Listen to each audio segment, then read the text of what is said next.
Hi friends, ఎలా ఉన్నారు అందరూ? ఈరోజు నేను వీడియోలో థ్రెడ్ పైపింగ్ ఎలా వేసుకోవాలన్నది చూపించాలనుకుంటున్నానండి. ఫస్ట్ మీకు 1 ఇంచి క్రాస్ పట్టి క్లాత్లు పీసెస్ కట్ చేసుకోండి క్రాస్లో.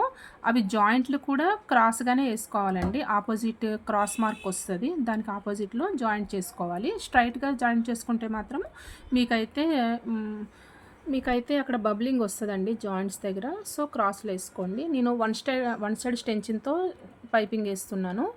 సో వేసుకునేటప్పుడు పైపింగ్ కొంచెం సైడ్కి ఇట్లా బ్యాలెన్స్గా పెట్టి టైట్గా వచ్చేటట్టు చూసుకోండి. ఓకేనా? నేను లాంగ్ వీడియోలో ఇది చేశానండి, కాకపోతే కొంచెం జూమింగ్లో చేయలేదని చెప్పి నేను మళ్ళీ ఇంకొక వీడియో చేస్తున్నాను. సో మీకు ఎవరికన్నా అర్థమైతే నాకు ఒక లైక్ ఇవ్వండి, నా వీడియోస్కి షేర్ చేయండి.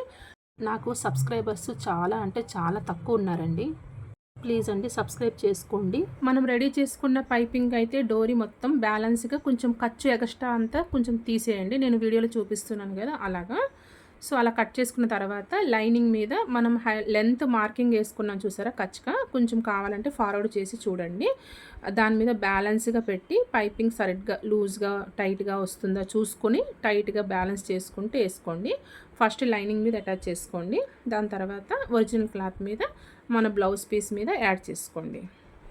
అది కుడుతున్నప్పుడు కూడా చూసుకోండి, కరెక్ట్గా పైపింగ్ టైట్గా వస్తుందా లేదా చెక్ చేసుకొని తర్వాత ఉల్టా చేసి చూసారా పైపింగ్ మధ్యలో ఉండిపోయింది. దాని మీద సపోర్టింగ్గా ఒక స్టిచ్ వేసుకోండి.